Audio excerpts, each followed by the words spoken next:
తాకట్లో ఉన్న బంగారాన్ని విడిపించి ఆ రోజున మార్కెట్ ధర కట్టి మిగిలిన డబ్బును మీకు అందిస్తుంది కొమ్మూరి గోల్డ్. మీకు వాళ్ళు కూడా తెలిసిపోతారు కదా, వాళ్ళు ఒరిజినల్ కాదు అని చెప్పేసి. తెలిసిపోతారు మేడం. ఒరిజినల్ ఎలా ఐడెంటిఫై చేస్తారు మీరు? చిన్నప్పటి నుంచి వస్తుంది మేడం, అది మధ్యలో అయితే రాదు, చిన్నప్పటి నుంచే వస్తుంది. అప్పుడే వాళ్ళ బిహేవియర్ బట్టి కనిపెట్టేస్తాం మేడం. మీలో మీరు ఏం గమనించుకున్నారు అలా చిన్నప్పటి నుంచి?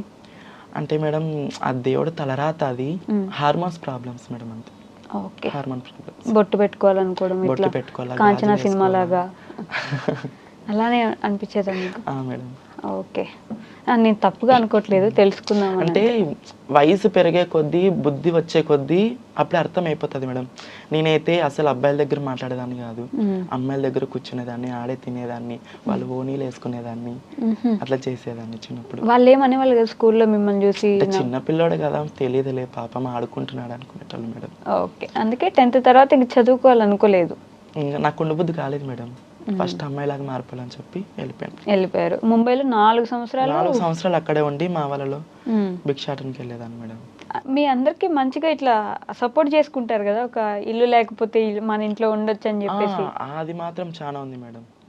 ఎక్కడికక్కడ సర్దేసుకుంటారు మీకు కావాల్సిన. చాలా మంది బయట బాడీలు వేయారు మేడం మాకంటే. అవునా? మా వాళ్ళకి ఇప్పుడు కూడా ప్రాబ్లం ఉందా? ఇప్పుడు కూడా ఉంది మేడం. ఎందుకు ఇవ్వరు? అంటే ఇక వీళ్ళు ట్రాన్స్జెండర్స్ కదా, అబ్బాయిలు ఎవరంటే వాళ్ళు వస్తుంటారు పోతుంటారు అని చెప్పి అలా మాట్లాడి, గలీజ్గా మాట్లాడి కొంతమంది ఇవ్వరు మేడం. ఈ అబ్బాయిలు వస్తుంటారు పోతుంటారు అంటే మీరే అన్నారు నిజంగానే చేస్తారు, జరుగుతాయి అని చెప్పేసి. కొంతమంది ఉన్నారు మేడం అట్లా. అంటే ఆ లెక్కను చూస్తే 2 విధాలుగా మాట్లాడుకుందాం. ఆ అబ్బాయి వాళ్ళకి ఒక ఫ్యామిలీ ఉంటది, ఆ ఫ్యామిలీకి కూడా మీరు ఇబ్బంది కలిగిస్తున్నట్టే. ఆ అబ్బాయి ఇక్కడికి వస్తున్నాడు అంటే మేడం మేమంతకు మేము మీద పడైతే అబ్బాయిలని అయితే మేము ఏం చెయ్యం మేడం. ఎందుకు లేదు, లారీల దగ్గర నిలబడి చాలా మందిని రమ్మని చెప్పి అడుగుతూ ఉంటారని కూడా విన్నాను. అంటే నువ్వు సెక్స్ వర్క్ గురించి మాట్లాడుతున్నారా మేడం? నేను లైఫ్ టైం గురించి మాట్లాడుతున్నా. అంటే అది మీద పడేదంటే వాళ్ళు బిహేవియర్ బట్టి వాళ్ళు కూడా చేసింటారు మేడం అట్లా. ఓకే, కొంతమంది ఉంటారు, కొంతమంది ఉండకపోయినా నిందలు పడుతూ ఉంటారు. మిగతా వాళ్ళు చేసినప్పుడు మీకు తప్పులు చేసేటు వైరల్ చేస్తారు కానీ మా ట్రాన్స్ కమిటీవి మంచి చేసేటు మాత్రం వైరల్ చేయరు.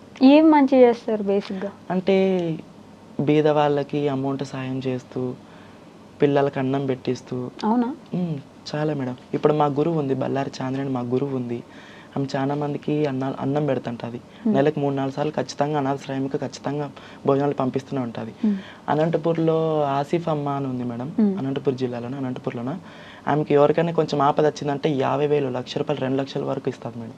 ఓకే, అంతంత డబ్బులు ఎక్కడి నుంచి వస్తాయి ముందు మీకు? అంటే వాళ్ళ నాన్న ఆస్తి, అది వాళ్ళ నాన్న ఆస్తి నుంచి అట్లా సాయం చేస్తుంటారు. ఇందాక మీరు అన్నట్టే మంచోళ్ళు ఉంటారు, చెడ్డోళ్ళు ఉంటారు, రౌడీ చీటర్లు ఉంటారు అన్నట్టు, మీ మొత్తం బ్యాచ్ లో 2-3 మంచోళ్ళు ఉండగా మిగతా వాళ్ళందరినీ మంచోళ్ళు అని తీసుకోలేరు.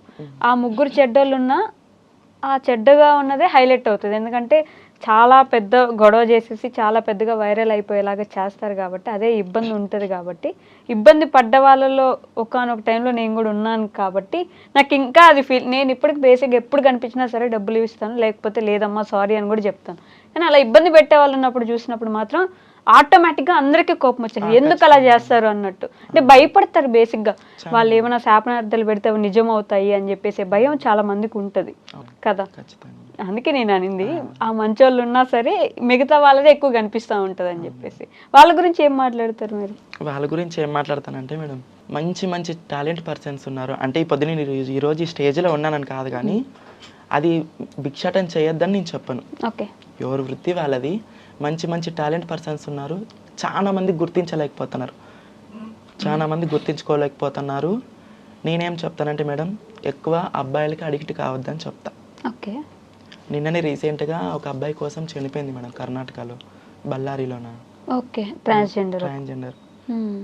ట్రాన్స్జెండర్ ని చాలా మంది ప్రేమిస్తాము, పెళ్లి చేసుకుంటామని వచ్చి మోసం చేస్తారని విన్నాను మేడం. కొంతమంది ఎట్లున్నారంటే మేడం, లైఫ్ టైం ఉండాలనేటోళ్ళు కొంతమంది ఉన్నారు, కొంతమంది డబ్బుకి ఆశపడి వచ్చేటోళ్ళు ఉన్నారు. మీ దగ్గర డబ్బు? మా దగ్గర డబ్బుకి, ఇప్పుడు మా దగ్గరికి వస్తే ఆటోమేటిక్గా వాళ్ళ దగ్గర మందు ఉంటుంది, అన్నీ ఉంటాయి, వాళ్ళు తినిపిస్తారు, తాగిపిస్తారు, డబ్బు ఉంటుంది, సుఖం ఉంటుంది. మనమే ఊరికే కూర్చొని ఉండొచ్చు, వాళ్ళు ఊకే నటించుకుంటూ ప్రేమించేటోళ్ళు ఎక్కువ అయిపోయినారు మేడం ఈ మధ్య. ప్రేమిస్తున్నామని చెప్తే అన్నీ ఇస్తారు మన కోసం అని చెప్పేసి. అవును మేడం. ఎందుకు అలా నమ్మేస్తారు అంత ఈజీగా? మరి పని చేత కానోళ్ళు.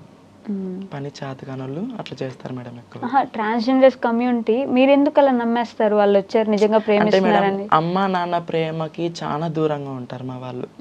మ్యాక్సిమం అయితే అమ్మ నాన్న ప్రేమకి చాలా దూరంగా ఉంటారు. వాళ్ళు పెట్టే మాటలకి అట్లా మునిగిపోతారు ఆ ప్రేమలోకి. నాన్న నాన్న అనుకుంటే నెత్తిమీద చేయి ఊపుతారు. నవ్వుకుంటూ చెప్తున్నారు కానీ ఇది చాలా మంది నేను అంటే యూట్యూబ్లో కూడా బాగా ఫేమస్ యూట్యూబర్స్ కూడా ఉన్నారు కదా, ఇట్లా బాయ్ ఫ్రెండ్స్ వదిలేసారు ఇబ్బంది పడ్డామని చెప్పేసి. ఏమోలేండి దాని గురించి అర్థం కాదు. సో మీరు ముంబై నుంచి వచ్చేసారు 4 years అక్కడ ఉండి వచ్చేసినాను మేడం. అక్కడే మీలో మీకు గొడవలు కూడా అవుతాయా? చాలా మేడం. అవునా? మంచి మంచి రౌడీ షీటర్లు ఉన్నారు మా దాంట్లో కూడా. ట్రాన్స్జెండర్స్ లో మేడం. రౌడీ షీటర్లా? మేడం. ఏం చేస్తారు రౌడీ షీటర్లు అంటే మా కమ్యూనిటీ మీద అటాక్లు చేసుకుంటారు మేడం. మరి అబ్బాయిల వరకు అమ్మాయిల వరకు వెళ్ళరు. ఇప్పుడు బ్యాచ్లు డివైడ్ అయిపోతాయి మేడం. 50 మంది బ్యాచ్లు డివైడ్ అయిపోతాయి.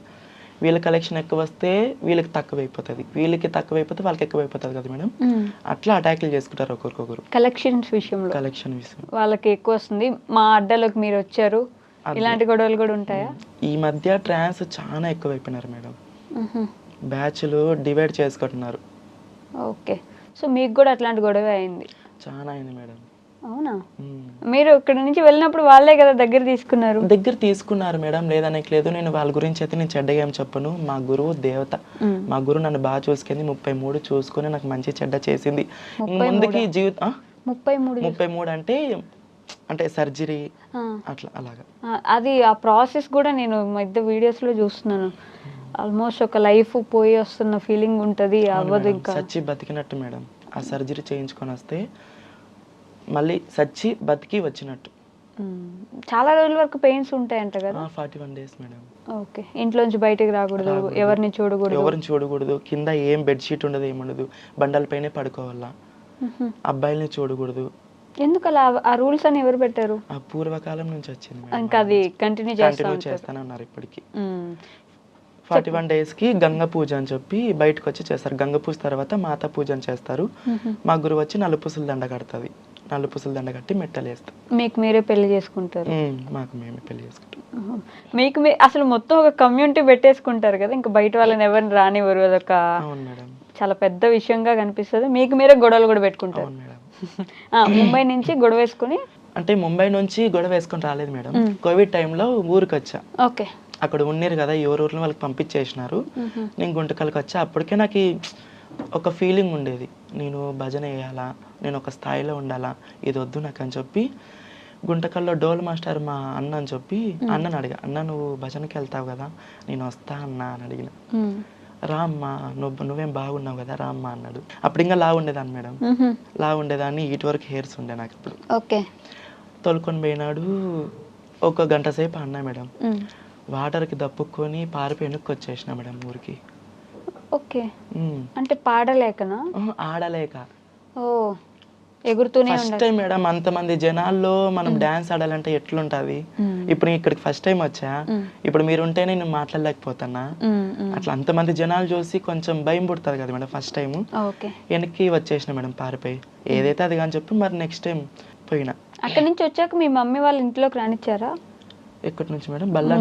ముంబై నుంచి వచ్చాక కదా రానిచ్చినారు మేడం. ఇంట్లోనే ఉంటున్నారు? ఇంట్లోనే ఉంటున్నా. అవునా? డైరెక్ట్ ఇంటికి వెళ్ళిపోయినా. నాన్న అప్పటికే రారా నువ్వు రారా, ఒకటే కొడుకు కాదు మేడం, ఎవరికైనా ఎట్లయినా నా కొడుకే అనుకొని పిలుచుకుంటారు. అంటే ఊర్లో వాళ్ళు ఒక 100 మాటలు అని ఉంటారు కదా అప్పటికే. నాన్న మాత్రం చాలా అవమానం పన్నాడు మేడం. అవమానపడ్డారు చాలా అంటే చాలా. నేను భిక్షాటం చేసేది చూస్తూ చాలా ఏడిచినాడు కూడా. చూసారా? చూశాడు. ఆయన లైవ్ లో చూడడం అంతకంటే నరకం ఉండదు కదా ఆయనకి. పైగా నా కొడుకు ఇట్లా షాపులు ఎక్కి ఇట్లా చేస్తున్నాడు అనే ఫీలింగ్ చాలా ఏడిచినాడు. అది నాతో చెప్పలేడు, మా అమ్మతో ఏడిచినాడు. మా అమ్మ నాతో చెప్పింది. ఊర్లో వాళ్ళు కూడా మాట్లాడి ఉంటారు కదా మీ నాన్నని? చాలా మేడం. మీకు తెలుసు ఇవన్నీ? తెలుసు మేడం. ఇంకా భజన ఫీల్డ్లోకి ఎంటర్ అయిపోయినా మేడం. మూడో ప్రోగ్రాంకి డ్రమ్ పెట్టారు నాకు ఎగరమని. హైట్ ఎగరాల, ఇంత హైట్ ఎగరాలి మేడం. ఎగిరి దానిపైన భజన వేయాలా. ఇట్లా ఎగిరి దాని మీద నిలబడి పరిగెత్తుకుంటూ పోయి దాని పైకి ఎగరాలి మేడం. చేతిలో మైక్ ఉంటుంది, పరిగెత్తుకుంటూ పోయి దాని పైకి ఎగిరి దానిపైన డాన్స్ ఆడాలి మేడం. అవన్నీ అప్పటికప్పుడు నేర్చుకోవడమే లైవ్ లో? అప్పటికప్పుడు వాళ్ళు పెట్టేస్తారు మేడం డ్రమ్ము. ఊరు వాళ్ళు దానిపైన ఎగురుకోకుంటే ఏమా మీరు లెక్క తీసుకోరా అనే మాటలు మాట్లాడతారు మేడం చాలా మంది. ఓకే, అంటే నైట్ టైం కదా, కైఫ్ లో ఉంటారు, తాగి ఉంటారు, ఒక్కొక్క విధంగా ఉంటారు. దానిపైకి ఎక్కి డ్రమ్ మీద ఎక్కి భజన ఆడాలా. చెక్క భజన అంటే మీరు దేవుడికే కదా చేస్తారు, దేవుడికే మేడం. అయినా కూడా తాగేసి వస్తారా? అంటే ఊరు వాళ్ళు మేడం, మా భజన వాళ్ళేం కళాకారులేం కాదు. కళాకారులు కొంచెమే అన్నం తింటారు, ఒక వాటర్ బాటిల్ తాగుతారు అంతే. ఓకే. బేసిక్గా ఇది చేసే వాళ్ళు తాగుతారు అంటుంటారు, డాన్స్ చేయడానికి వచ్చిన వాళ్ళు. అవి రికార్డింగ్ డాన్సులు మేడం. మీ ఇది రికార్డింగ్. కోదండ రామ చెక్క భజన అని రామాయణం. ఓకే. రామాయణం చెప్పుకుంటూ భక్తి పాటలు పాడుతూ జానపద గీతాలు పాడుతూ సినిమా పాటలు ఆ పాటలు పాడుతూ జనాలను అలరిస్తాం మేడం. మీకు రామాయణం కూడా వచ్చా? రామాయణం పాడతారు, భక్తి పాటలు. ఏదో ఒక పాట పాడండి మా కోసం, మీరు అక్కడ ఎలా పాడతారు బేసిక్ గా? మేడం. నా ప్రాణనాథుడా రాముడా రాముడా, నాకు ఎన్ని కష్టాలు వచ్చేవో నాదా, నిన్ను నేను విడవానంటి నన్ను నేను మరవానంటి, నా రామచంద్రుడు ఏడున్నాడో ఓ రామా, నాకు ఎన్ని కష్టాలు వచ్చేవో రామా అంటే సీతమ్మ తల్లి అడవికి వెళ్ళినప్పుడు మేడం ఈ రామాయణం. ఎవరు నేర్పించారు మీకు ఇవన్నీ? మా గురువులు మేడం, చెక్క భజన గురువులు.